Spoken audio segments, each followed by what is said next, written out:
Namaste and welcome to this exciting episode of Sathology Debunking Mythology.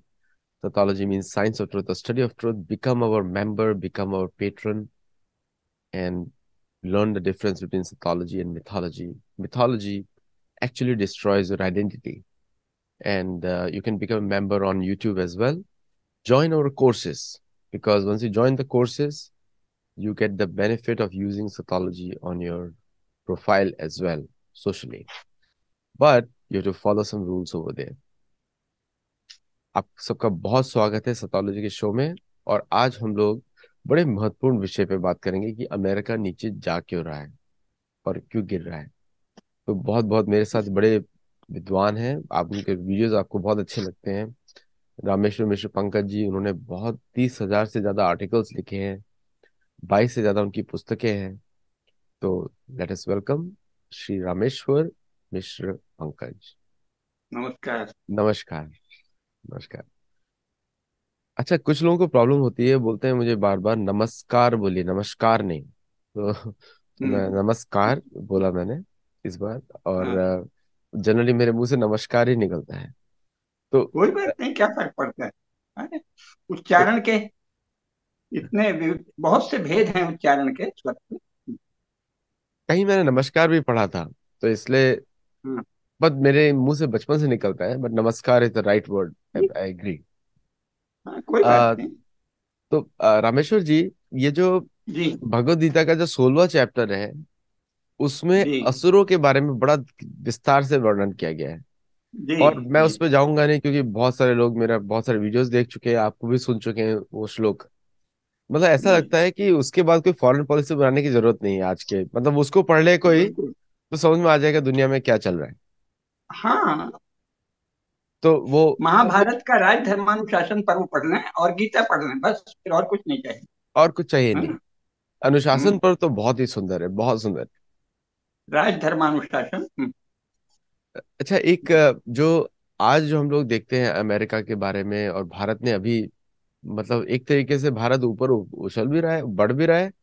और साथ हाँ, में देखते हैं कि अमेरिका जो है पूरे विश्व में, मतलब अमेरिकन को, हम लोगों को तो ये बोला जाता है कि हमने सारे युद्ध जीते हैं। वियतनाम वॉर वेटरन सेलिब्रेट किए जाते हैं अमेरिका में, कोरियन हाँ, वॉर वेटरन सेलिब्रेट किए जाते हैं। जी, वेटरन्स डे पे अगर हमारा वियतनाम वॉर वेटरन होगा तो उसको लाइक आप, मैं तो बहुत लोगों से इधर लोकली मिल चुका हूँ, काफी बूढ़े हैं, बुजुर्ग भी हैं वो लोग, लेकिन सेलिब्रेट किया जी, जाता है उनको बुला बुला के। हाँ, और जब भी मैं उनको देखता हूँ उनका मुंह मुरझाए रहता है। वियतनाम वॉर वेटरन जो है कभी मुझे खुश दिखाई नहीं दिए। वर्ल्ड वॉर 2 के वेटरन जो है, मैं मिला हूँ 2-3 लोगों से, वो दे आर वेरी हैप्पी। हाँ, लेकिन वियतनाम वॉर के वेटरन सब दुखी है, और इराक वॉर के वेटरन के बिल्कुल। बारे में कहीं दिखता ही नहीं, कोई सेलिब्रेशन हाँ, ही नहीं होता। या कोई और दूसरे डेजर्ट स्टॉर्म 1, डेजर्ट स्टॉर्म 2 और ये जितने भी वॉर्स हुए। तो एक मुझे बताइए कि मतलब पूरे विश्व में तो एकदम उल्टा ही इमेज रहता है कि क्या है ये अमेरिका हाँ। का ये। देखिए, इमेज अमेरिका की दो प्रकार की है। पहली इमेज तो ये है कि यद्यपि यहाँ यूरोप से भगे हुए लोग गए थे, बाद में यूरोप के अच्छे एनलाइटेंड लोग भी गए, और शुरू में जो उन्होंने मार काट की, आपस में लड़े, अभी उस पे नहीं जाते, क्योंकि शुरू में दोनों पक्षों ने जर्मन सेनाओं का सहारा लेके, जर्मन जो मर्सनरीज थे, भाड़े के सैनिक, वो ब्रिटेन के पक्ष में भी थे, और ये जो वार ऑफ इंडिपेंडेंस लड़ रहे थे अमेरिकन, उनके पक्ष में भी थे। बहुत कुछ चला, सिविल वार चला, उस पर नहीं जाते। जब जब ये नेशन स्टेट बन गया, यूनाइटेड स्टेट्स ऑफ अमेरिका, उसके बाद से उसके जो लीडर्स हुए, चाहे वो अब्राहम लिंकन हो, चाहे उसके बाद के वाशिंगटन आदि सब नेता हों, तो इनकी इमेज बड़ी अच्छी है कि ये लोग लिबरल हैं, रेसिज्म के विरुद्ध हैं, इन्होंने रेशियल डिस्क्रिमिनेशन के विरुद्ध बात कही, इस तरह की इमेज है। तो अमेरिका को माना जाता है कि ये ब्रिटेन की अथवा स्पेन की या फ्रांस की बुराइयों से मुक्त समाज है, फ्री सोसाइटी है। भारत में तो विशेषकर अमेरिका के प्रति बहुत सॉफ्टनेस है। उसका कारण ये है कि अमेरिकन प्रेसिडेंट रूजवेल्ट ने इंग्लैंड से ये शर्त रख दी थी कि भाई, हम इस युद्ध में तभी उतरेंगे जब तुम इसके बाद कॉलोनीज से हटने की बात करो। और उसमें इंडिया का, भारत का विशेष वो था कि आप भारत को इंडिपेंडेंस जैसा बार बार प्रॉमिस करते हो, फर्स्ट वर्ल्ड वार में प्रॉमिस किया, सेकेंड वर्ल्ड वार में प्रॉमिस किया, तो इस बार तुम अगर उससे एग्जीक्यूट करने का वचन दो, तो हम मदद करेंगे। तो इसलिए भारत के इंडिपेंडेंस में, जहां भारत के वीरों की, नेताजी सुभाष चंद्र बोस की आर्मी में जो जागरूकता आई, उसकी बहुत बड़ी भूमिका है। उसमें अमेरिका की और अमेरिकी राष्ट्रपति रूजवेल्ट की भी बड़ी भूमिका है कि उन्होंने इंग्लैंड को दबाव दिया। तो ये इमेज है कि यूनाइटेड स्टेट्स ऑफ अमेरिका अपेक्षक थोड़ा स्वस्थ समाज है, स्वतंत्र समाज। लेकिन एक दूसरी इमेज ये है कि भाई ये लोग डीन ज्यादा मारते हैं, है ना, बहुत आत्ममुग्ध हैं, अपने को पता नहीं क्या मानते हैं, दुनिया के विषय में लगता है इन्हें ठीक से ज्ञान नहीं है। और विशेषकर ये इस बात में नहीं देखते कि सेकेंड वर्ल्ड वार में भी अगर आप ध्यान से देखें तो इनके जो लक्ष्य थे वो फेल रहे। सेकेंड वर्ल्ड वार में इन्होंने जापान से, जापान एक देश था, तो उससे घबरा कर इन्होंने, मतलब इनको तो वो राक्षस नजर आता था जापान, चलो मान लिया, आपकी इमेज ये है कि जापान राक्षस हो गया है क्योंकि वो जर्मनी रूपी महाराक्षस के साथ मिल गया है। उसके पहले जर्मनी के सैनिकों का दोनों पक्षों ने सहयोग लिया था, तो जर्मनी से आपको कोई खास चिड़ नहीं है। लेकिन जब हिटलर आया तो आपको जर्मनी से परेशानी हो गई, समझ में आता है। तो जर्मनी का साथ जापान ने दिया, ठीक है, युद्ध के लक्ष्य हैं, आप सावधान हो गए। लेकिन उसमें आपने किसको पोसा?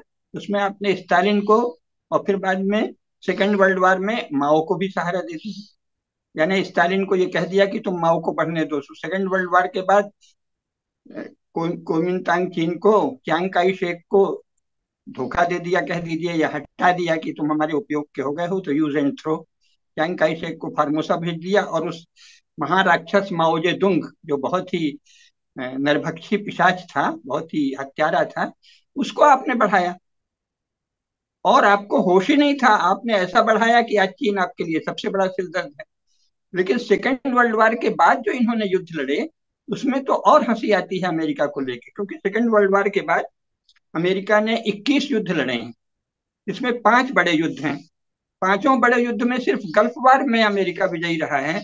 बाकी सब में तो, अगर हम प्रायः हर युद्ध की बात करें, तो कोरिया में 2.25 लाख लोग बॉम्बिंग से मार डाले गए, फिर भी अंत में आप कोरिया में हार गए। उत्तरी कोरिया और दक्षिण कोरिया की लड़ाई में जो आपने पक्ष लिया दक्षिण कोरिया का, उसमें अंत में आपको कोई खास सफलता नहीं मिली, 1961 में ही। इसके बाद आपने क्यूबा में फिडेल कास्ट्रो के विरुद्ध बाहर के लोगों को मदद दी, तो उन्होंने युद्ध कर दिया, लेकिन अंत में फिडेल कास्ट्रो के सैनिकों ने उनको मार डाला, है ना।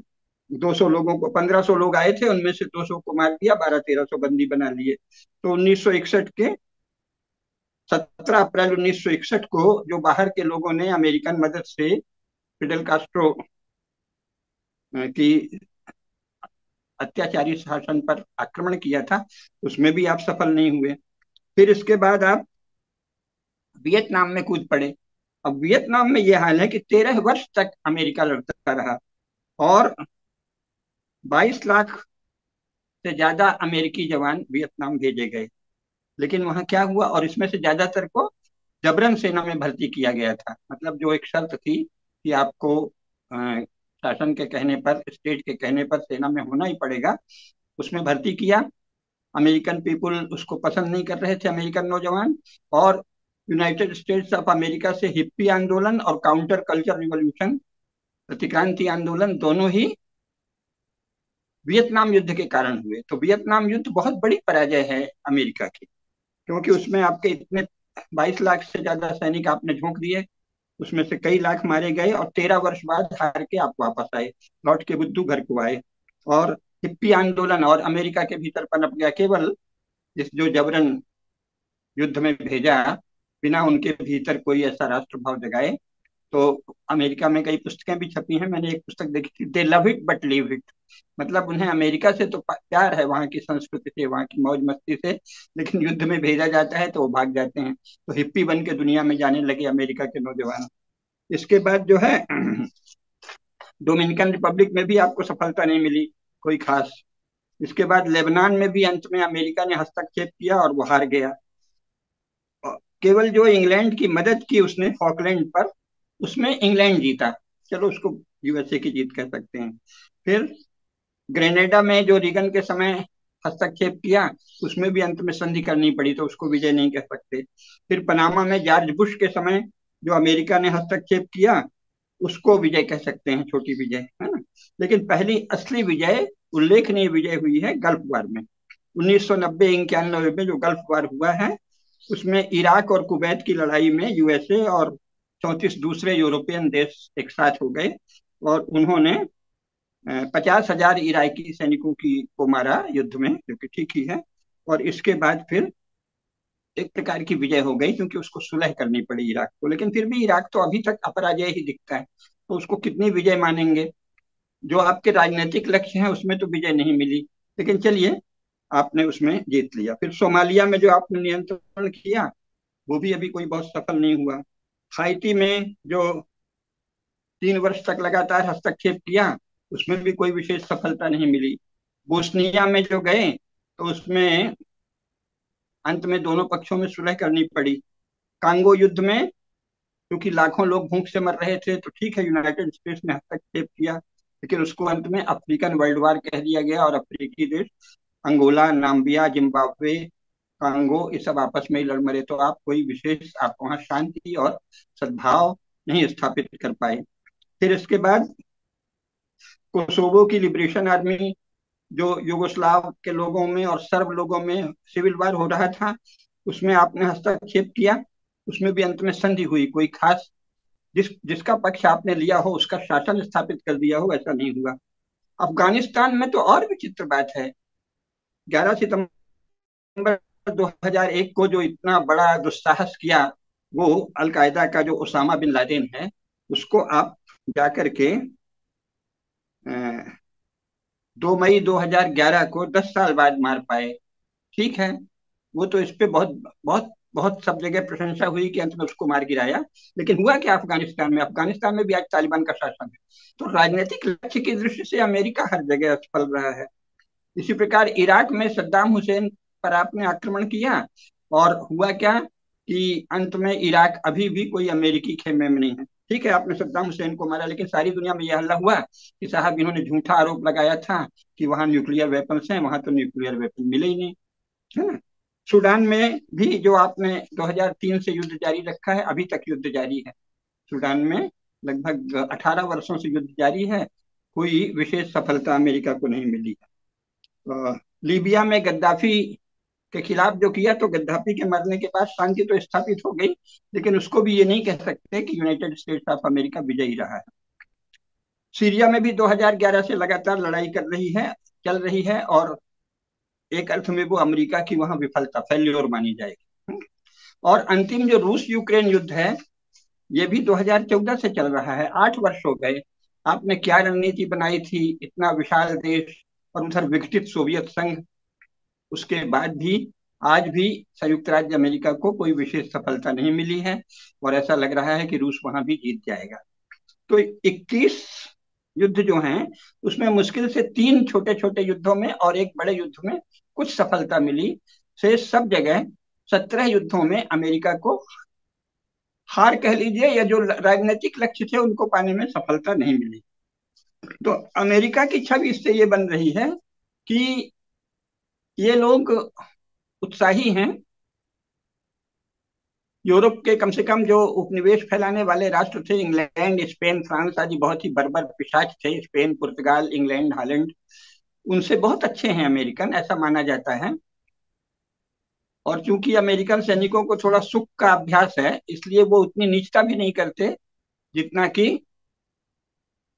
यूरोपियन सैनिकों ने अपने उससे किया है। क्योंकि उसका कारण भी है, यूरोप के लोगों को बहुत ही कठिन जिंदगी जीनी पड़ी है। पहले दलदल था, जंगल था, सब तरह का अभाव था, और महायुद्ध के बाद भी यूरोप के लोगों को बहुत कष्ट हुआ। जब मार्शल प्लान किया है यूनाइटेड स्टेट्स ऑफ अमेरिका ने, तब जाके यूरोप उभरा है, नहीं तो युद्ध, सेकेंड वर्ल्ड वार के बाद यूरोप एकदम जर्जर हो गया था, टूट गया था।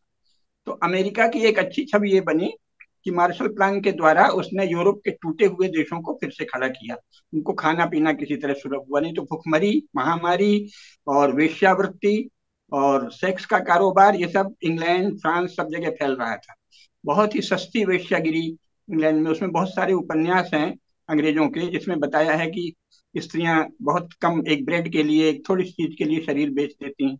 तो इंग्लैंड को खड़ा करने में अमेरिका की बहुत महत्वपूर्ण भूमिका है। लेकिन छवि ये जाती है कि साहब ये अपना इतना सहयोग भी देता है, धन भी देता है, लेकिन इसको क्या चक्कर है कि ये कहीं जीतता ही नहीं है। इसका मतलब कि इसको स्टेट्समैनशिप नहीं आती। जैसा प्रोफेसर केडिया जी ने आपके चैनल में ही कहा था, इनको स्टेट क्राफ्ट नहीं आता। ये इतना धन भी लगाते हैं, इतना अपेक्षाकृत यूरोप के जो बर्बर और क्रूर लोग थे उनसे अमेरिकन थोड़ा सा उदार हैं। हालांकि मौका लगने पर वो कोई कम सौदेबाजी या कठोरता नहीं करते, लेकिन इंग्लैंड, फ्रांस, पुर्तगाल, हॉलैंड से अच्छे हैं। लेकिन ये क्या चक्कर है, इनको या तो स्टेट क्राफ्ट नहीं आता, या ये किसी नशे में चूर रहते हैं और बार बार हार जाते हैं।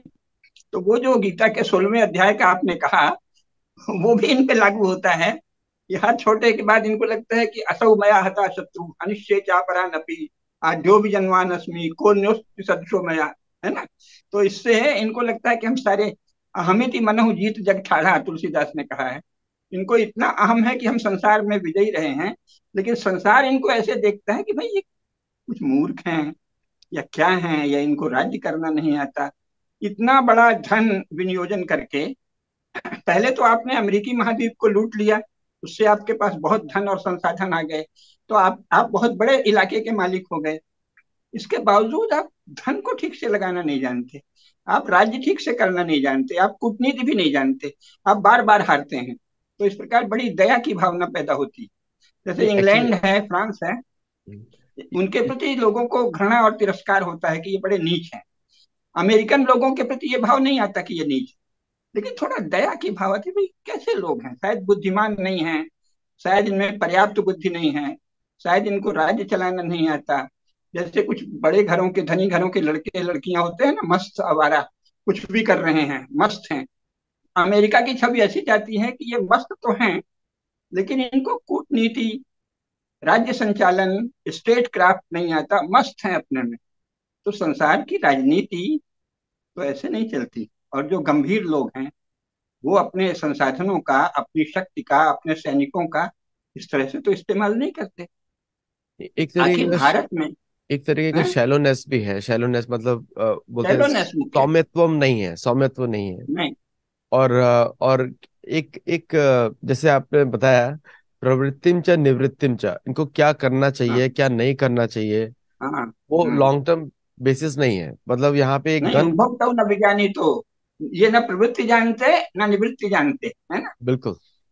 हाँ, न प्रवृत्ति, प्रवृत्ति क्या है ये भी नहीं जानते। तो ये जैसे कुछ, वो सही शब्द जो आपने कह दिया है शैलोनेस, वो बहुत है। जैसे कुछ होता है ना, मैंने इसीलिए उसको थोड़ा सभ्य शब्दों में कहा कि जैसे धनी घरों के कुछ लड़के लड़कियां होते हैं ना, उछलते कूदते फिरते हैं, हाँ। लेकिन वो जानते नहीं हैं कि कैसे सदुपयोग करना धन का। तो अमेरिका की छवि भी वही यूथफुल बिगड़ा हुआ कोई लड़का, ऐसी छवि जाती है, कोई गंभीर छवि नहीं जाती। नहीं, वो जो अमेरिका को हॉलीवुड इससे ऊपर उठी है। हॉलीवुड का जो इन्फ्लुएंस इतना स्ट्रांग है ना, हॉलीवुड का। और हाँ अगर आप देखेंगे पॉपुलर इनके जो आइकॉन्स हैं, जी। मतलब भारत में ये नहीं देखेंगे। अभी भारत में अमेरिकन की भी कॉपी कर रहे हैं सब लोग, तो इसलिए शुरू हो गया है। हम्म कॉमिक्स के कैरेक्टर्स एक मेन कैरेक्टर्स बन चुके हैं, हम्म क्योंकि हम्म क्योंकि ये लोग ने सबने जो, इनको मालूम है कि इनकी जो रिलीजन है उसमें कुछ है नहीं, तो वो हम्म। मालूम है, तो कॉमिक्स के कैरेक्टर्स मेन बन गए। तो जो हॉलीवुड में दिखता है वो वैसे बिहेव करना शुरू कर देते हैं। और हाँ सोल्जर्स ज्यादा से ज्यादा पुअर रहते हैं। सोल्जर्स हाँ। सोल्जर्स पुअर रहते हैं, लेकिन जो इनका जो अब आपने वियतनाम का उदाहरण दिया, लेकिन वियतनाम में तो सैनिकों को आप देखिए, वियतनाम में इनकी बहुत बड़ी फेल्योर है। और कोई भी सैनिक जो वियतनाम में गया था वो प्रसन्न होकर नहीं लौटा है, वो काफी मन में चोट खाकर लौटे हैं, क्योंकि 13 साल लगातार लड़ते रहे, लगातार लड़ते रहे। और सारे देश में असंतोष हो गया, संयुक्त राज्य अमेरिका में। भारत में आज तक अपने शासन के विरुद्ध ऐसा कोई असंतोष नहीं हुआ जैसा यूनाइटेड स्टेट्स ऑफ अमेरिका में। और वैसे उसने किया क्या, सिर्फ गलत राजनीतिक निर्णय के कारण अमेरिकी शासन और अमेरिकी जो राष्ट्र नेता हैं उनके विरुद्ध अमेरिकी समाज में एक क्षोभ और असंतोष हो गया। तो तरस आता है, कई बार लगता है कि भाई यूरोप से बेहतर है अमेरिका। हम लोग चाहते हैं, हर भारतीय जो भी थोड़ा प्रबुद्ध भारतीय है वो चाहता है कि अमेरिका स्वस्थ होकर आगे बढ़े, थोड़ा गंभीर हो, थोड़ा भारत से राजनीति सीखे, भारत के शास्त्रों से। अभी के नेताओं से नहीं। लेकिन भारत के शास्त्रों का अध्ययन अमेरिकन, आप लोग अमेरिकी नेताओं को सलाह दीजिए कि वो थोड़ा भारत के शास्त्रों का अध्ययन करें, महाभारत का अध्ययन करें, चाणक्य नीति का अध्ययन करें, शुक्र नीति बृहस्पति नीति का अध्ययन करें, गीता ही पढ़ लें कुछ नहीं तो। ये थोड़ा गंभीरता आनी चाहिए। शासन करने की कला ही नहीं आती, धन भी लगा रहे हो लेकिन बस वो छोकरपन है, साय से उचक रहे हैं। तो नहीं थोड़ा मतलब अमेरिकी नेताओं को आप लोग सलाह दीजिए कि थोड़ा भारत के शास्त्र पढ़ें। हम लोगों को कोई सुनता नहीं है, बी ऑनेस्टली ठीक है। मैं सच बोलूंगा, क्योंकि हम कोई सुनता नहीं है। अब इंडियन अमेरिकन को लगता है कि सब इतने ज्यादा पैसा कमाते हैं, सीईओज हैं, उन लोगों को हम्म लगता है कि ये किराए के एम्प्लॉयज हैं। Clearly hmm. मतलब यूज अरे देम राम। एज ए रिसोर्स, अच्छी अच्छी पोजीशन में डाल हम्म दो। और जितने भी भारतीयों को अच्छी पोजीशन में डालते हैं, ऐसा नहीं कि वो सिर्फ अपना कैपेबिलिटी से ऊपर आए हैं, वो इसलिए हम्म। डाला जाता है ताकि वो भारत का मार्केट जीत सके, स्ट्रेटेजी के हिसाब से। अच्छा। कोई ओहो। तो लोगों को ऐसा लगता है, हम लोगों को लगता है कितना क्वालिफाइड है, तो ऊपर सब अमेरिकनों को। इंडियंस का सोचने का तरीका बड़ा अजीब सा भी रहता है, क्योंकि मीडिया इस तरह बताता है। मीडिया बताता है हाँ। कि देखो कितना क्वालिफाइड है, कोई अमेरिका में मिला ही नहीं ऐसा। हम्म गारंटीड मैं बोल सकता हूँ कि वैसे 10 लोग और भी होंगे अमेरिकन, लेकिन इंडियन को हाँ इसलिए डाला ताकि इंडिया का मार्केट मिल जाए, क्योंकि गूगल का रेवेन्यूज भारत से आता है, एप्पल का रेवेन्यूज हाँ। भारत से आता है, ये सब कंट्रीज का, हम्म बड़ी बड़ी कॉर्पोरेशंस का। और माइक्रोसॉफ्ट का तो मेजर डेवलपमेंट फोर्स ही भारत है, हम्म इससे डाल देते हैं। अच्छा, एक बड़ा, एक और आता है, जैसे कि जब भारत की जब कोई फॉरेन पॉलिसी बनाता है, और इंडियन अमेरिकन अगर इस शो को देख रहे हैं तो उनके लिए भी मैं बोलूंगा कि सच कड़वा होता है हमेशा। जब मैं क्योंकि मैं इनके साथ बड़ा क्लोजली इंटरेक्ट करता रहता हूँ, मतलब इलेक्शन हम्म जीतते हैं भारतीय पैसों से। हम्म अभी अभी भारतीय एक इंडियन अमेरिकन निकी हेली करके प्रेसिडेंशियल रेस के लिए खड़ी हुई 2024 में। अभी से पता है कि वो हार जाएगी, सबको मालूम है। हम्म क्योंकि वो, चाहे आप जितना भी ब्राउन, जितना भी दिखा दे आप कितना अमेरिकन है, उनको फर्क नहीं पड़ता है, क्योंकि टॉप में अमेरिकन, कोई यूरोपियन रेस का अमेरिकन ही प्रेसिडेंट होना चाहिए। हम्म ओबामा भी एक एक्सेप्शन था, ओबामा। लेकिन वो वो अमेरिकन सिस्टम में बड़ा हुआ, और उसकी माँ वाइट थी, और मतलब बहुत सारी चीजें फैक्टर काम करता है। अ, अच्छा, एक फेथफुल इसमें एक क्रिश्चियन और भी था वो। क्रिश्चियन भी था। फेथफुल तो क्रिश्चियन भी था बराक ओबामा। हाँ। बिल्कुल। और क्या होता है कि अभी गीता में एक शब्द आता है, अर्थ संचयन। कौन हम्म अर्थ ज्यादा लेकर आएगा, वही है। हम्म ये हम्म फार्मा लॉबीज, क्योंकि अभी कॉरपोरेशंस एक तरीके से कंट्रोल करती है। अच्छा, एक ये जो हम्म कैपिटलिज्म नैरेटिव है, इसमें क्या हम्म हुआ कि ओनली जो फ्यू इंडिविजुअल्स हैं, जो जो सिस्टम से इनको हेल्प मिली एंड दे बिकेम बिग, वो कॉर्पोरेशन बन, क्योंकि कॉर्पोरेशन बनाई गई, कॉर्पोरेशन कोई अपने आप नहीं बन हम्म जाता है। गवर्नमेंट हम्म सपोर्ट से बनती है, टैक्स क्रेडिट से बनती है, कॉर्पोरेशन बनाई जाती है। और हम्म ये बड़ा साधारण सा रूल है, वो कॉर्पोरेशन बड़ी बन गई। और उन कॉर्पोरेशन, क्योंकि कैपिटलिज्म करके पॉलिटिशियन बोल रहे हैं हम कैपिटलिज्म फॉलो करते हैं, बार बार बोलते हैं कैपिटलिज्म फॉलो करते हैं हम लोग, उसमें क्या होता है कि थोड़े लोग रिच बनते हैं। अर्थशास्त्र में ऐसा नहीं है, अर्थशास्त्र में एक बैलेंस रहता है, कि कोई भी हम्म व्यक्ति एक मतलब रिच बन सकता है अर्थशास्त्र में। लेकिन कैपिटलिज्म में सिर्फ वही बनेगा, एक स्मॉल परसेंटेज, मतलब 2% लोग अमेरिका में 99% हम्म अमेरिका की वेल्थ को ओन हम्म करते हैं। तो हम्म। मुझे बताइए कि ये जो मॉडल है, जो पूरी दुनिया के देश कॉपी करना चाहते हैं, क्या ये एक्चुअली सही है मॉडल? नहीं नहीं, ये तो असंभव है, इसका सही होना असंभव है।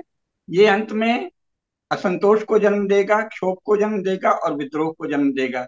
क्योंकि ये मानव समाज के विषय में और सृष्टि के विषय में, यूनिवर्स के विषय में और पृथ्वी के विषय में भी जो यूनिवर्सल लॉज हैं उनके ज्ञान से रहित। एक तो कैपिटलिज्म स्वयं में ही एक फेक टर्म है। तो कैपिटलिज्म क्या होता है, बस इन्होंने कह दिया कैपिटलिज्म। असली चीज क्या है, कुछ व्यक्ति बाकी सबके प्रतिभा गुण सबका अपने लिए उपयोग करके, उनका शोषण करके धनी होना चाहते हैं। तो उसे क्या कहेंगे, उसे असुर वृत्ति कहेंगे या क्रूर वृत्ति कहेंगे। पिशाच तो नहीं कहेंगे, लेकिन असुरता है, क्रूरता है, और अन्य के प्रति तिरस्कार है कि हम इसका यूज कर लें। तो जो ये हमेशा दूसरे के बारे में सोचता है कि हम लेबर का यूज कर लें, हम दूसरे के रिसोर्सेज को यूज कर लें, तो वो स्वयं में इनह्यूमन है। वो अपने को एक फेक टर्म गढ़ लेता है, कैपिटलिस्ट या कोई भी। वो तो कैपिटलिज्म क्या है कोई नहीं जानता, कोई कभी कैपिटलिज्म कह देता है, कोई किसी, कैपिटलिज्म एक निरर्थक शब्द है, क्योंकि वस्तुतः है कैपिटलिज्म कोई वेल डिफाइंड आइडियोलॉजी नहीं है। जैसे कम्युनिज्म भी वेल डिफाइंड नहीं है, कम्युनिज्म में यही नहीं पता है कि क्लास क्या है ना, कोई कहता है कि इकोनॉमिक क्लास होती है, कोई कहता है नहीं और भी क्लास होती हैं। तो इसी तरह कैपिटलिज्म तो कोई नहीं जानता। इसके बहाने हमने किसी तरह पैसा कमा लिया तो हम दूसरों को अपने कंट्रोल में रखें, दूसरों को अपने अधीन रखें, सबॉर्डिनेशन में रखें। ये जो बहुत ही अमानवीय भावना है, वो यूनिवर्सल लॉस को, सार्वभौम नियमों को, धर्म को नहीं जानने के कारण है। धर्म के ज्ञान से रहित लोग इस तरह से सोचते हैं तो उनकी सफलता संदिग्ध है। अगर दुनिया में भी फैल रहा हो तो दुनिया कभी असुर बन जाएगी, तो विनाश की ओर जाएगी। इससे ये नहीं पता चलता कि अगर किसी की नकल फैल रही है, इससे कुछ नहीं सिद्ध होता। क्योंकि जब जर्मनी में हिटलर का उदय हुआ तो बहुत लोग हिटलर की नकल कर रहे थे और बहुत लोग हिटलर के अनुयायी हो गए थे, तो इससे हिटलर सही सिद्ध नहीं हुआ। इसी तरह जब चर्च ने अत्याचार किया ईसाइयों पर, तब भी चर्च के बहुत से समर्थक लोग मौजूद थे। जब चर्च यूरोप में स्त्रियों को जिंदा जला रहा था और बात बात में उनको चुड़ैल और विच और ये सब कह के मार रहा था, उस समय भी उसके बहुत से समर्थक थे, तो वो तो सही नहीं हो गया ना। अंत में वहां की तेजस्वी स्त्रियों ने विरोध किया कि नहीं, हम भी पर्सन हैं, हमारे भी आत्मा है, और वो जीत गई। तो अगर कैपिटलिस्ट इस तरह के तर्क देते हैं और इस समय उन्होंने एक नेटवर्क बिछा रखा है कि दूसरे देश भी उसका ही अनुसरण करें, तो इससे वो सही नहीं सिद्ध होता। धर्म के ज्ञान के बिना, धर्म यानी यूनिवर्सल लॉज, और जो मानव धर्म है, जो मनु ने कहा है कि मनुष्य के मूल धर्म क्या है, अहिंसा, सत्य, अक्रोध, क्षमा, अचौर्य, संयम, इंद्रिय संयम, इसके आधार पर ही, जैसे चाणक्य की अर्थव्यवस्था है तो उसमें पूरी व्यवस्था है ना ज्ञान पर आधारित है। पहले तो वो वेदों का ज्ञान, लोकनीति का ज्ञान, सबका लिखा है ना आखिर। तो अगर ज्ञान ही नहीं है, विद्या नहीं है, तो आप जो भी व्यवस्था बनाएंगे वो एडहॉक होगी, तात्कालिक होगी, कुछ समय तक चलती दिखेगी। जैसा महाभारत में कहा है कि जो अधर्म से बढ़ता है वो तेजी से बढ़ता दिखता है, लेकिन पूरी तरह समूल नष्ट हो जाता है, समूलम परिशुष्यति। जो तेजी से बढ़ता है और फिर समूल नष्ट हो जाता है। तो ये जो कैपिटलिस्ट हैं, ये कुछ दिन, अभी तो 100 साल भी नहीं हुए, सेकेंड वर्ल्ड वॉर के बाद पहली बार ठीक से बढ़ रहे हैं। उसके पहले जो बढ़े थे तो सारी दुनिया से इनको अपना बोरिया बिस्तर समेट के लौटना पड़ा। 90 साल, 100 साल से ज्यादा कोई भी यूरोपियन देश किसी भी दूसरे देश में नहीं रह सका। तो इनका तो फेल्योर साफ दिखता है। बार बार विफल होकर, बार बार फेल होकर भी अगर ये फिर उसी रास्ते पे जाते हैं, तो इसका अर्थ है कि ये कहते हैं कि जो एक बार गलती करके सीख ले वो समझदार है, और जो बार बार वही गलती करे वो तो महामूर्ख है। तो ये जो मॉडल है, पहले इन्होंने कॉलोनियलिज्म के नाम पर अपने को दुनिया भर में फैलाया और लूटा मारा, वो फेल हो गया, इनको सब जगह से लौटना पड़ा। भारत जैसे महान देश, जो कि अगर ये चाहते तो जन्म भर अंग्रेज यहाँ रह आते, इसका भारतीय बन के, अगर ये धर्म का पालन करते तो उनको भी लोग भारतीय मान लेते, भारत के मूल के हैं ही। लेकिन वो यहाँ नहीं रह सके, क्यों? क्योंकि उन्होंने धर्म का पालन नहीं किया। उन्होंने कोशिश की कि हम सबको कैप्चर करें और सबको क्रिश्चियन बनाएं और सबको अपने कंट्रोल में लाएं। इसी तरह ये जो अमेरिकन मॉडल है, अपने को कैपिटलिस्ट कहते हैं, पर वो मुख्यतः अन्य व्यक्तियों के प्रति द्वेष, दुर्भाव, उनको अपने अधीनस्थ बनाना, उनको अपने नियंत्रण में लाना, उसको किसी तरह यूज कर लेना, है ना, इसमें चलता है। तो ये दुनिया में फेल होने वाला है, क्योंकि संसार में सफलता का मार्ग तो वही है जो महाभारत में राजधर्मानुशासन पर्व में भीष्म ने बताया है, या जो देवर्षि नारद ने युधिष्ठिर को बताया है प्रश्नों के माध्यम से। वही मार्ग है, केवल उस मार्ग पर जिसमें दूसरों का सम्मान हो, दूसरों के व्यक्तित्व का सम्मान हो, दूसरों की संप्रभुता का सम्मान हो, और ये ऐसी नीति बने जिसमें थोड़ा बहुत हायरार्की तो रहेगी, लेकिन सबको अपनी अपनी जगह संतोष हो, अपने काम के प्रति गौरव हो, और किसी भी काम को हल्का नहीं माना जाए कि बस अमेरिकन मॉडल, जैसे एक मॉडल कभी दुनिया में चल भी नहीं सकता। जैसे सारी दुनिया में केवल दालें होंगी या चावल होगा, गेहूं नहीं होगा, ऐसा कोई क्रॉप पैटर्न, ऐसा कोई वनस्पति पैटर्न, ऐसा कोई वृक्ष वनस्पति एक ही तरह के होंगे, ये नहीं चलता। इसी तरह मानव जाति में कोई एक पैटर्न नहीं चल सकता। तो अमेरिका तो अभी सेकेंड वर्ल्ड वॉर के बाद पहली बार तो वो उभरा है। सेकेंड वर्ल्ड वॉर के समय तो अमेरिकन लोगों को काफी कष्ट की स्थिति थी, क्योंकि सिनेमा जो आया है और रेडियो आया है, ये फर्स्ट वर्ल्ड वार और सेकंड वर्ल्ड वार के बीच में आया है। टीवी तो बहुत बाद में अभी आया है। इससे थोड़ा उनको सुख शांति मिली है। और अमेरिकन लोगों को लूटने के बाद, बहुत बड़े इलाके में कब्जे के बाद सुख शांति मिली है। तो अभी तो इसकी परीक्षा होना बाकी है, क्योंकि कब तक आप किसको किसको और लूटेंगे? कोई अपने को क्यों लूटने देगा? इसीलिए आपको बार बार युद्ध में विफलता मिलती है। आप झूठे आरोप लगा के जहां आपकी नहीं चलती वहां जाते हैं, मार खा के लौट आते हैं, फिर शांति शांति की बात करने लगते हैं, फिर दूसरों को कब्जे के लिए भेजते हैं तो उसको पीस कीपिंग फोर्स कहते हैं। अगला भी समझता है कि ये पीस कीपिंग नहीं, ये वार फोर्स है। तो इस तरह आपके प्रति संशय, द्वेष, दुर्भाव और तिरस्कार फैलता है। और व्यापार में भी इस तरह से जो लूट का है, इसमें एक तो ऑटोमेशन के कारण वैसे भी लोगों के पास काम नहीं रहेगा, तो वो क्या करेंगे? आप इस तरह से मशीनीकरण अगर कर रहे हैं, तो फिर या तो उसका जो भी आपकी ज्यादा धन आता है तो उसका वितरण की सोचें। तो हमारे यहाँ तो दान की इतनी बड़ी परंपरा थी, कितने प्रकार के दान हैं, उससे भी धन का वितरण होता है। तो इनके यहाँ तो दान भी क्रिश्चियन इंपीरियलिज्म फैलाने का एक तरीका है, चैरिटी के नाम से। दान जो होता है वो अपना मतवाद थोपने के लिए नहीं होता। अगर आप अपना विचार फैलाने के लिए चैरिटी करते हैं, तो उसको व्यापारी कहा जाता है, दुष्ट कहा जाता है। उसको दानी नहीं कहा जाता। दानी वो है जो धर्म के लिए दान दे, उदारता के लिए दान दे और उस पर अपने विचार नहीं थोपे। तो भारत की तरह दान की व्यवस्था भी नहीं है। तो इस तरह ये जो पूंजीवाद के नाम पर दूसरों को अपने नियंत्रण, कंट्रोल और डोमिनेशन, दूसरों पर नियंत्रण और आधिपत्य लाने की जो कोशिश है, दूसरों को अपने कब्जे में दबोच के रखने की, दूसरों को यूज करने की, दूसरों को अपने ढंग से इस्तेमाल करने की जो भावना है, ये तो कभी भी मानव जाति में शांति नहीं रहने देगी और आपस में सदा युद्ध होगा, विग्रह होगा, कलह होगा। तो ये तो कौरवों वाली बुद्धि है ना? ये सब कुछ हम ही ले लें। या जो 16वें अध्याय पे अपन ने बात किया कि हम असौ मया हता शत्रु हनिष्ये चापरानपि, इस तरह की भावना है। आज जो कोन्योस्ति सदृशो मया, हमारे जैसा कौन है, हमारे पास दुनिया को ठीक करने का मॉडल है। तो ये सब आसुरी भाव हैं, ये नहीं सफल होंगे। सफल तो तभी होगा जब आप व्यापार में भी उन नियमों का पालन करें जिन्हें धर्म कहा जाता है, यूनिवर्सल लॉज जो है ना, और मनुष्य की गरिमा का सम्मान करें। जी। मतलब अभी एक अच्छा, बड़ा आश्चर्य की बात है, भारतीयों को बोला जाता है कि वो ब्राउन के ककेशियंस है, ब्राउन ककेशियंस है। अच्छा। मतलब अच्छा। हम लोगों को भी बना दिया कि ये जो भारतीय लोग हैं, क्योंकि इनकी नाक और हाँ। चेहरा हमारे जैसे है, सिर्फ रंग इनका अलग है। हाँ। तो ये भी एक भारत, ये भी एक ककेश हमारी रेस के ही है, ये शुरू कर दिया है अभी। मतलब अच्छा। ये बताने के लिए कि ये भी, हाँ। हम तो रेसिस्ट है मानते हैं वो लोग, और हाँ। ये लोग भी रेसिस्ट है, क्योंकि इनके इधर कास्ट सिस्टम है, इसीलिए अटैक होता है भारत के ऊपर। ये पॉलिटिकल है। हाँ, ये तो पॉलिटिकल है। कास्ट सिस्टम का रेस से क्या रिश्ता? और हम तो अमेरिकन को भी अपने जैसे ही मानते हैं, क्योंकि हम तो सभी को ब्रह्मा का पुत्र मानते हैं और हाँ। मनु से मानव उत्पन्न हुए हैं। तो हम लोग तो रेसिज्म या किसी भी चीज को मानते ही नहीं। सवाल अमेरिकन रेस का या ब्रिटिश रेस का या यूरोपियन रेस का नहीं है। रेस तो भारत में कोई मानते ही नहीं है, रेसिज्म हम लोग मानते ही नहीं। भाई आप में गुण क्या है?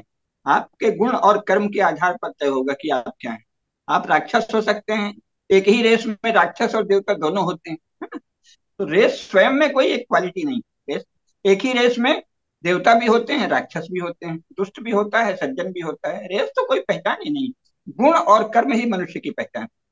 दूसरा, इनको सिखाया गया है कि आपको किसी से कुछ सीखना नहीं है, क्योंकि आप एकदम फर्स्ट क्लास है। एक हम्म। शब्द है इनके लिए, आत्म संभाविता।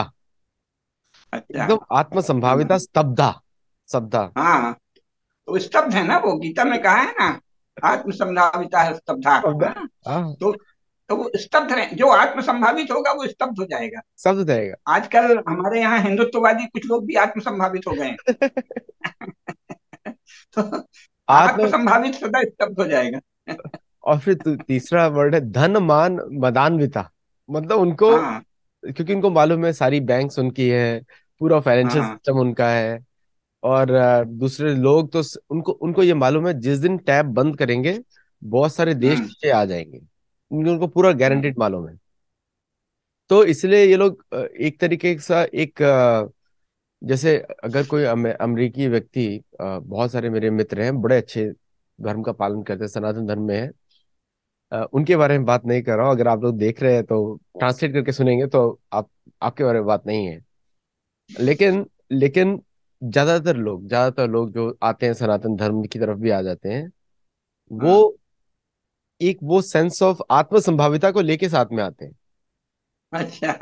तो यहाँ पर आकर भी फिर उनको मिल जाते हैं अवार्ड्स बड़े बड़े। भारत में तो कोई भी शौक हो जाता है कि अरे अमेरिकन हमारा सनातन धर्म में आ गया, क्योंकि हमको समझ में आता नहीं है, हाँ ये तो हमसे हाँ। बेटर है। मतलब एक भारत का अच्छा कल्चर भी है कि वो हर किसी को अपने से ऊपर मानते हैं, मतलब रिस्पेक्ट देते हैं।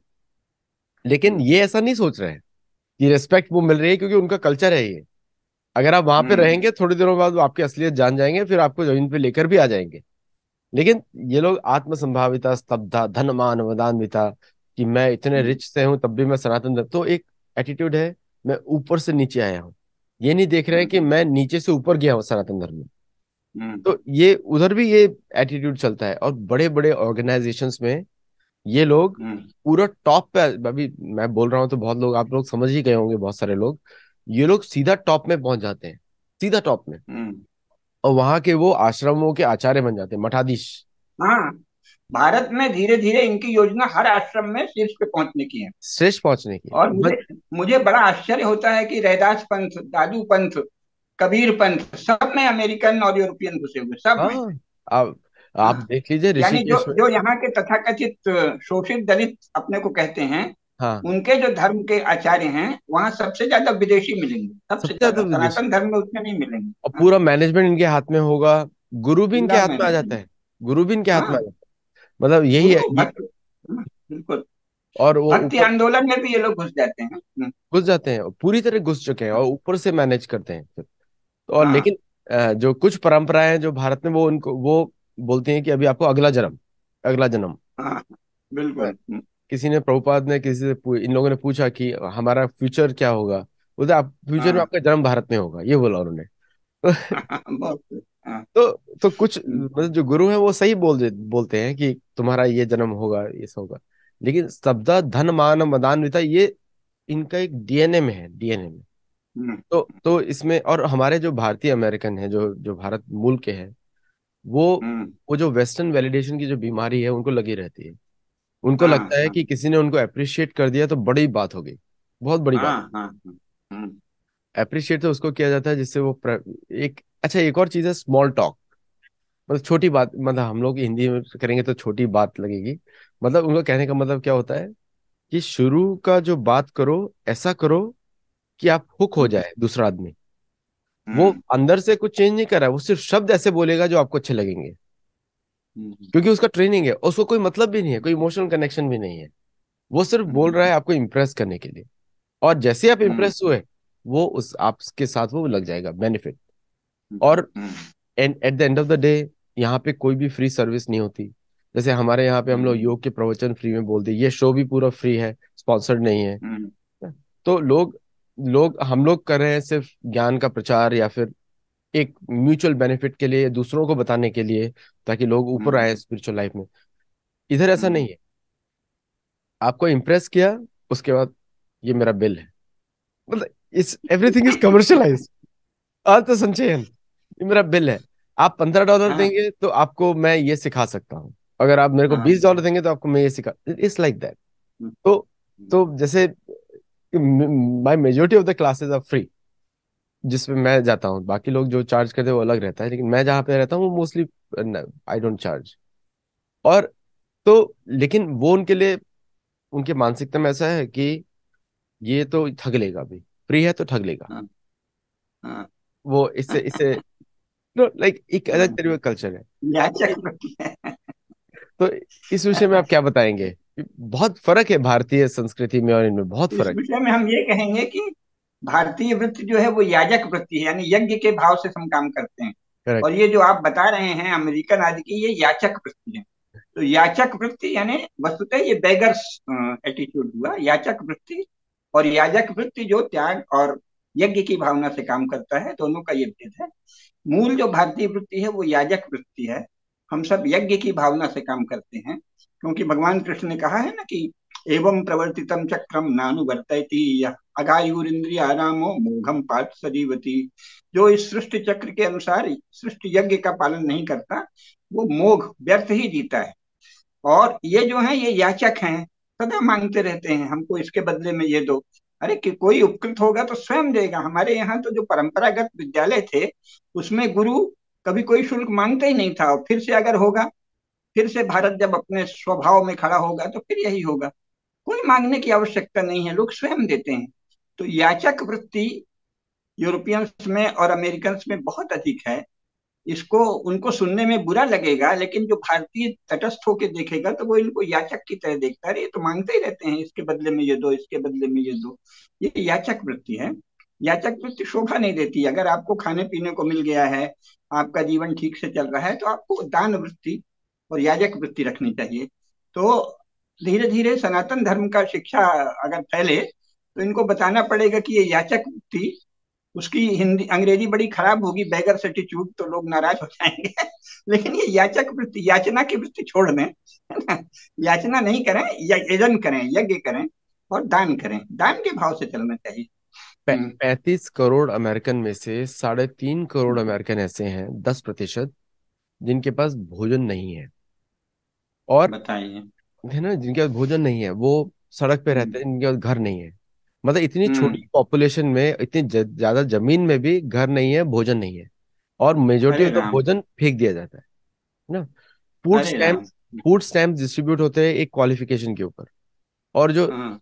अमेरिका में रिजर्वेशन में जो नेटिव अमेरिकन को अंदर डाल दिया है, जहाँ पे खाना उगता ही नहीं है, वहां तक इनके राशन हाँ। पहुंचते नहीं है। वो 7 मिलियन लोग हैं टोटल, लेकिन अभी होंगे शायद 3.5 मिलियन होंगे, रिजर्वेशन में कम होंगे। वो मेन सोसाइटी का पार्टी नहीं है। उसके ओहो। कोई मीडिया में डिस्कशन नहीं है, यहाँ पे सिर्फ दो ही मीडिया है, दो पॉलिटिकल पार्टी, हर चीज को नंबर्ड करके रखा हुआ है। तो हाँ। हाँ। तो दो पॉलिटिकल पार्टी है, दो मीडिया है, या फिर थोड़ा ज्यादा आजकल यूट्यूब की वजह से थोड़े ज्यादा लोग हो गए हैं। लेकिन कहीं भी किसी भी अमेरिकन चल सतोलॉजी में मैक्सिमम नेटिव अमेरिकन के बारे में हम लोग बात करते हैं, लेकिन हम्म। बाकी जगह कहीं कोई डिस्कशन ही नहीं है। एक हिस्ट्री अरे बुक्स में राम। पढ़ाया जाता है, ठीक है। और हाँ। अभी ब्लैक्स के लोग बहुत प्रोटेस्ट करते हैं। मैं तो भारतीयों को ये पता होना चाहिए कि मैं तो जब भी लोगों को, भारतीय लोगों को मिलता हूँ, बोलता हूँ तुमको ये मालूम नहीं कितने अच्छी जगह आप रह रहे हैं, फिर भी आप कंप्लेन कर हम्म। रहे हैं। दुनिया में हम्म। भारत से बढ़िया कोई जगह है ही नहीं। और मैं पूरे एक्सपीरियंस के साथ बोल रहा हूँ, ऐसा नहीं कि मैं एक दो देश गया हुआ हूँ। मैं साउथ अमेरिका गया, वहां की मैंने हालत देखी। हम्म। वहां पे लोगों के पास खाने के लिए नहीं है। भारत में 80 करोड़ हम्म। लोगों को अमेरिकन इंडियन गवर्नमेंट ने फ्री में खिलाया हम्म। कोविड के समय में। और बिल्कुल। आज भी वो चल रहा है, ऐसा नहीं खत्म हो गया वो। नहीं, ये और हमारे यहाँ जो भंडारा और अन्न सत्र चलते हैं, उसमें 10-12 करोड़ लोग रोज खाते हैं भाई। रोज खा एक लेते सौ हैं। तीस करोड़ रोज। हर शहर में, भोपाल में, दिल्ली में, कोलकाता में, मुंबई में, मथुरा में, वृंदावन में, हरिद्वार में, ऋषिकेश में लाखों लाख लोग रोज खाते हैं। और यहाँ पे जो इनके जो चर्च होते हैं वो तभी खिलाते हैं जब आप उधर डोनेशन हम्म। देंगे। और वो भी एक बताओ। छोटा सा चीज, वो कुछ हम्म। आपका पेट भरने के लिए नहीं खिलाएंगे। वो उसके लिए आपको अरे वो चर्च। हमारे यहाँ आ जाए, ऐसे करो। उन सबको भारत भेज दो, हम लोग भंडारे में खिला देंगे, अन्नदान और अन्न सत्र में। नहीं यहाँ तो। हमारी, मैं तो बोलता हम्म। हूँ जितने भी हमारे मंदिर है अमेरिका में वो सब हमारी एम्बेसीज है। तो हाँ। जो भारत में, अमेरिका में करीब 1,000 से ज्यादा मंदिर होंगे हिंदुओं के, हाँ। वो हमारी एम्बेसीज है। और उनको सबसे ज्यादा प्रॉब्लम ये होता है, हमारे यहाँ फ्री फूड मिलता है सभी मंदिरों में, अमेरिका में, हाँ। भारतीय मूल के जो मंदिर है वहाँ पे एक टाइम का खाना मिलता है। अगर आपको समय सबका नोट कर ले एक शहर में, तो कोई भी अमेरिकन भूखा नहीं जाएगा। सुबह हनुमान मंदिर में हाँ। खा ले, शाम को श्री मंदिर में खा ले। तो वाह। कोई भूखा जाने वाला अरे तो नहीं। भारत है। हम लोग ऐसी गरिमाशाली संस्कृति के प्रभु हैं, प्रतिनिधि हैं। यहाँ भी हम लोग करोड़ों लोगों को रोज भोजन कराते हैं, करोड़ों लोगों को। बाहर। इंडिया को क्या करना चाहिए कि अपनी एम्बेसीज वॉशिंगटन डीसी में मंदिरों में बदल दे, और बाकी सारे हाँ। मंदिरों में अपने दूतावास के जो कर्मचारी है बोले एक अटलांटा में बैठो, एक इधर बैठो, एक उधर बैठो, तुम्हारा काम 24 घंटे फूड डिस्ट्रीब्यूशन करना। और पासपोर्ट बस। पासपोर्ट और ये सब काम तो वैसे भी थर्ड पार्टी को दे चुके हैं, तो कोई जरूरत हाँ, नहीं, अपना वो तो यश। अपने आप मैनेज हो रहा है। हाँ? हाँ, अपना यश फैल जाएगा। यश फैलेगा उससे। और ये नहीं, क्योंकि यहाँ पे हाँ। लोग भूखे हैं, और और होमलेसनेस के बारे में मैं डिस्कस कर रहा था। जैसे भारत में इनका डेफिनेशन होमलेस का क्या होता है, जो टैक्स ना दे, ये होता है। हम्म। मतलब यहाँ पे भी अर्थ अच्छा। संचयन है। हाँ। जो टैक्स जो नहीं दे सकता, जो अपना मतलब अगर किसी के पास घर है तो वो टैक्स देगा, इंश्योरेंस देगा। अगर आप वो दे, ज्यादातर लोग घर इसलिए छोड़ते हैं कि वो ये सब नहीं अफोर्ड कर सकते। घर का किस्तें ओहो। एक्सपोर्ट कर सकते हैं, लेकिन वो टैक्स और हाँ। इंश्योरेंस और ये सब चीजें अफोर्ड नहीं कर सकते। तो हम्म। ये इसकी वजह से लोग बोट्स में रहते हैं, नाव में रहते हैं तटों पे। अरे राम, अरे। और अरे भाई, यूएसए के लोगों को कहिए नरेंद्र मोदी को अपना राष्ट्रपति बना दें, वो सब तो सबको खिला देंगे। नरेंद्र मोदी अमेरिका के राष्ट्रपति होकर सब ठीक कर देंगे। इस मामले में नरेंद्र मोदी बहुत कुशल है। अच्छा, अभी 2 दिन पहले एक न्यूज आया था, हाँ। उससे पहले भी बहुत हो हाँ। चुका। जब हाँ। जब एयर इंडिया ने इनसे 250 प्लेन खरीदे, 1 मिलियन जॉब्स क्रिएट हुई अमेरिका के लिए। 1 मिलियन, 10 लाख जॉब्स हाँ। क्रिएट। वाह। चालीस तो बिलियन हमने डॉलर का उपकार किया अमेरिका पे। बहुत बड़ा उपकार भारत किया सरकार मोदी ने जी। उपकार किया। हाँ। हाँ। उसके लिए आप सोचिए, प्रेसिडेंट ऑफ अमेरिका ने थैंक यू बोला फॉर इंडिया। ठीक ही, वो तो अच्छी बात है। वो अच्छी बात है। वो हाँ। क्यों बोला? क्योंकि इस समय जो उनको मदद हुई है भारत की तरफ से, पहली बार तो कोविड में हुई थी, और अब जो हम्म। मदद हुई है उससे वो गदगद हो चुके हैं। अभी उनको, तो मोदी जी, मैं तो बोलता हूँ बड़ा मास्टर ब्रेन है इधर। क्योंकि जिस तरह उन्होंने अर्थ को यूज किया इधर, इट हाँ। Is very good thing. Civilian side में यूज किया तो it is very even better. तो लेकिन रियलिटी बिल्कुल ही अलग है, बिल्कुल अलग है। क्योंकि अगर कोई ये गीता के माध्यम से इस देश को देखेगा, या कुछ सारे पाश्चात्य देश, चाहे वो 35 करोड़ अमेरिकन हो, या 2.5 करोड़ कनेडियन हो, या 5 करोड़ ब्रिटिश हो, या कोई भी वेस्टर्न यूरोपियन यूरोपियन देशों को मैं इतना काउंट नहीं करता हूँ, क्योंकि वो लोग तो छोटे लेवल के प्लेयर्स हैं। हाँ, बहुत छोटे। छोटे लेवल के प्लेयर्स हैं। वो अमेरिका पे डिपेंडेंट रहते हैं। अगर अमेरिका को कुछ होता है तो उनको वहां पे वो इसलिए लड़ भी रहे हैं, और कुछ नहीं उनका रीजन है, हाँ। कुछ कर नहीं सकते वो। तो अगर इन ये जो सारे जो देशों के अगर चारों ओर एक बाउंड्री बना दी जाए, ये सब गरीब हो जाएंगे। इनका सारा पैसा एशिया से आता है। ऐसे करिए, इंडो अमेरिकन फेडरेशन बनवा दीजिए। प्रधानमंत्री और भारत के प्रधानमंत्री और अमेरिकन प्रेसिडेंट मिलके इंडो अमेरिकन फेडरेशन बनाए। उसका आप ज्वाइंट हेड नरेंद्र मोदी को बना दें। वो सारी समस्या हल कर देंगे और दुनिया को भी खिला देंगे। नहीं, आप see, आप मुझे शुरू में बोल रहे थे कि आप इनको समझाइए। हाँ। हम लोग कर ही नहीं सकते। हमारा कोई सुनने वाला हाँ। नहीं है। और नहीं नहीं, जो वो तो ठीक है, हम हंस रहे हैं। और मोदी जो जी से कहते हैं, मोदी जी से हम लोग कहते हैं कि अमेरिकी राष्ट्रपति को समझा के एक फेडरेशन बना लो। Indo American federation, transcontinental federation. अच्छा, तो उससे वर्ल्ड मॉडल हो जाएगा कि देखो, समुद्र पार पाताल लोक से और पृथ्वी लोक से एक संयुक्त शासन हो गए। और नरेंद्र मोदी को उसका हेड बना दो, बस वो सारी प्रॉब्लम हल कर देंगे। उन्होंने प्रॉब्लम। देखो करोड़ों लोगों को ऐसे भोजन कराया जैसे कोई प्रॉब्लम ही नहीं। कोरोना जैसी भयंकर ट्रेजेडी में ऐसे इतनी सॉफ्टनेस से, इतनी सरलता से ऐसे फैसिलिटेट कर दिया सब कुछ। सारी प्रॉब्लम पता ही नहीं चला। कोरोना कोई आपदा है सिवाय मृत्यु के, और कोई आपदा दिखी नहीं भारत में। सब कुछ सामान्य। तो इंडो अमेरिकन फेडरेशन के हेड नरेंद्र मोदी को बना दी। नहीं, आपको बड़ा आश्चर्य होगा कि इंडो अमेरिकन में हम्म। मेरे जैसे जो कुछ लोग इंडियन अमेरिकन है, लेकिन मेजोरिटी इंडियन अमेरिकन अपने आप को अमेरिकन से भी अमेरिकन मानते हैं। मेजोरिटी। वो मूर्ख, तो मूर्ख हैं, वो क्या जाने। अभी उनको अपना महत्व नहीं पता है। हम्म। और वो से भी जो अमेरिकन से वो ज्यादा रियलिस्टिक है। उनको लग रहा है कि जो हम लोग कर रहे हैं गलत है, और जो हमने हाँ। किया गलत है। वियतनाम वॉर का नहीं, अपोजिशन इतना समझ रहे हैं। जा, जैसे वियतनाम वॉर का अपोजिशन कितना ज्यादा था अमेरिकन पॉपुलेशन में, आज भी है। बहुत ज्यादा था, मैंने बताया ना कि हिप्पी आंदोलन उसी वियतनाम वार के इसी कारण वॉर में, निकला। बिल्कुल। हाँ। और आज भी क्या होता है, जब वियतनाम वॉर मेटरन कोई मेमोरियल होता है तो लोग जाते नहीं, पुराने लोग जाते नहीं। पुराने हम्म। लोग उससे अलग रहते हैं, उनको मालूम है क्या हुआ था उस समय। ये बहुत आज भी दर्दनाक अनुभव है उसका, बहुत दर्दनाक। बहुत दर्दनाक है। और इराक ईरान हम्म। वॉर के अगेंस्ट भी वो लोग अपोज करते हैं। सीरिया में हम्म। इंटरवेंशन में अपोज किया। जो बहुत सारे अमेरिकन हैं जो जो अफगानिस्तान में आपने इतनी शक्ति लगाई, फिर तालिबान आ गए, इसका मतलब you don't know state craft, you don't know politics, you don't know diplomacy. है ना? आप फेल हो रहे हैं। अच्छा, एक अंतिम उसमें एक पॉइंट है डिस्कशन का। अ, हम्म। एक है भाषा का। हम्म। जैसे जैसे अभी क्या हो गया कि जैसे अगर आप ठीक से पढ़ें पूरा इतिहास, तो आपको समझ में आएगा कि जो कॉन्फ्लिक्ट जो जितना भी रहा है वो है प्रोटेस्टेंट चर्च वर्सेस कैथोलिक। ये मेजर कैथोलिक्स। है, कैथोलिक और Vatican versus English church of England. ये मेन हम्म। कॉन्फ्लिक्ट है। उसके हम्म। बाद में सारे सिम्टम्स है, उसके बाद में हाँ। मतलब फ्रांस और ये सब कैथोलिक साइड में आ गए, स्पेन पोर्चुगल ये सब कैथोलिक साइड में आ हम्म। गए। और church of England Henry the eighth की वजह से अलग हो गया। उधर भी चर्च हम्म। ऑफ इंग्लैंड में भी आयरलैंड कैथोलिक है, स्कॉटलैंड कुछ हद हाँ। तक कैथोलिक है। लेकिन generally church of England versus this, लेकिन उसमें चर्च ऑफ इंग्लैंड हमेशा जीता, क्योंकि ब्रिटिश हाँ। जिसको चाहे खरीद लेते थे। उनका कोई हाँ। प्रिंसिपल नहीं है, उनका उनका वो हमेशा बोलते लेकिन अब टाइट। कब तक खरीदेंगे, लेकिन अब कब तक खरीदेंगे, जब तक भारत का और दुनिया का माल था खरीदते थे। अब देखें 10 साल में ब्रिटेन और नीचे जाएगा। नहीं, वो तो अभी सबको पता लग गया है, फिएट करेंसी जो है अपनी मनमानी नोट भी, मतलब सबसे पहले पॉइंटेड किया नेटिव अमेरिकन ने, सबसे पहले बोला हाँ। आप मुझे जो पेपर पे प्रिंट करके पैसा दे रहे हो उसका वैल्यू क्या है।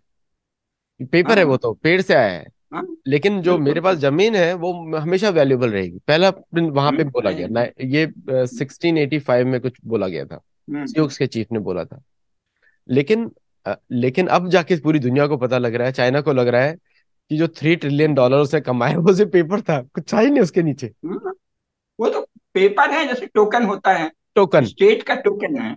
उस टोकन की कोई जब क्या है, स्टेट उसको खींच, हाँ। आई प्रॉमिस टू पे, हमारे यहाँ नोट पे भी लिखा जाता है ना, आई प्रॉमिस टू पे and you can withdraw your promise. नहीं, उसमें यहाँ पे एक्चुअल कुछ नहीं यहाँ पे देखते है। हैं इन गॉड वी ट्रस्ट, मतलब सब भगवान के हाँ। नाम पे एक, मतलब इनका कौन सा गॉड है हाँ। वो पता लगाना पड़ेगा, लेकिन गॉड तो खैर उनका गॉड है, वो भगवान तो है नहीं। दे डोंट नो भगवान।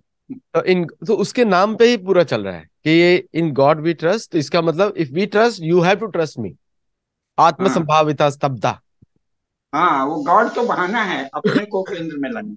ये करना। चलिए, बहुत अच्छा लगा डिस्कशन, थोड़ा लाइट था डिस्कशन और लोगों को भी इसमें आनंद हाँ। आएगा। और लेकिन इंडियन। हाँ। यूनाइटेड स्टेट्स ऑफ अमेरिका के जो रूलर्स हैं उनको सोचना चाहिए कि इतने रिसोर्सेज होने पर वो बार बार इतने फेल क्यों होते हैं, डिप्लोमेसी में फेल, इतने रिसोर्सेज का जो लगाते हैं, इन्वेस्ट करते हैं, उसमें उसका रिजल्ट कुछ नहीं आता। उनको भारत से, भारत के शास्त्रों से कुछ सीखना चाहिए। अब मोदी जी से हम लोग रिक्वेस्ट करेंगे कि वो अमेरिकन प्रेसिडेंट और अमेरिकी लोगों को भारत के शास्त्र सिखाएं, पहले खुद सीखें तो वहां सीखें। पता लगा यहाँ पर भी डीमोनेटाइजेशन हो गया पहले दिन ही। हाँ, अभी ठीक मोदी है। जी की स्ट्रेटेजी तो नाइजीरिया में फॉलो कर रहे हैं लोग, तो वहां पे डीमोनेटाइजेशन लॉन्च कर दिया गया है। हाँ। अ, चलिए। मोदी जी लेकिन सब समझ रहे हैं, मोदी जी जो है वो अमेरिका को समझ गए हैं और उन्होंने देख लिया है कि how to deal with USA. Modi बहुत होशियार हैं, तो शास्त्र भले कम जानते हैं, हैं? गुजरात के इन्वेस्टर समिट में ही समझ गए थे शायद। हाँ, वो होशियार आदमी। शास्त्र ज्यादा पढ़े या नहीं, उनमें देशज बुद्धि है, वो सब समझते हैं। चलिए, थैंक यू आज के लिए, बहुत बहुत ठीक है। धन्यवाद, और दर्शकों को भी। आपको आनंद आया होगा हाँ। आज के डिस्कशन में, थोड़ा हाँ, आज हल्का वि- फुल्का रहा। विनोद पूर्वक था, तो आप भी। हाँ। हाँ। हाँ। तो बहुत बहुत धन्यवाद, और अगले शो में मिलेंगे। और मैं आज नमस्कार ठीक से बोलूंगा ताकि कोई मुझे लिखे ना, नमस्कार बोलिए। नमस्कार, और शेयर करिए, नमस्ते कह लाइक दिया करिए। करिए, नमस्ते। नमस्ते। Share share. वहां पे प्रॉब्लम है, लोग बोलते हैं नमस्ते नहीं बोले, नमस्कार पूरा शब्द है, वहां पे भी लोग मुझे लिखते हैं तो नहीं नमस्कार नहीं, बोल। नमस्ते माने नमः ते, आपको नमस्कार, नमः ते, वो है नमस्ते, संधि हो गई। नहीं, सही आप बोल रहे हैं, मुझे समझ में आता है, लेकिन जो जो यूट्यूब पे कमेंट्स इस तरह के आते हैं ना, कभी कभी पढ़ता हूँ, जैसा ज्यादातर मैं नहीं पढ़ पाता हूँ, लेकिन कभी कभी वस्तुतः देखता हूँ। नमस्कार बोलना गलत है। आपको एक बात बताएं, संस्कृत के हिसाब से नमस्कार बोलना इसलिए गलत है कि जो क्रिया की जाती है उसका जब थर्ड जेंडर बात, थर्ड उस करेक्ट। पर बात करेंगे, third third third person is person में गोइंग उसे टू। नमस्कार कहेंगे। नमस्ते, करेक्ट। लेकिन जब दो लोगों के बीच होगी तो नमस्ते कहना नमस्ते। चाहिए। नमस्ते। नमस्ते, आपको नमन है, नमः नमन। ते, नमस्ते। नमस्ते। तीसरा कहेगा कि वो दोनों नमस्कार कर रहे हैं। हाँ। ये थर्ड पर्सन का ऑब्जर्वेशन। ऑब्जर्वेशन। आपस में नमस्ते सही है, लेकिन अब नमस्कार चल गया, चलिए। बिल्कुल। हम्म। तो आज से वो नमस्ते। एक और वाक्य है, शास्त्रार्थ रूढ़िर बलियसी, जो रूढ़ हो जाता है वो शास्त्र से भी बलवान हो जाता है। लेकिन वैसे नमस्ते सही है, नमस्ते। नमस्ते। नमस्ते।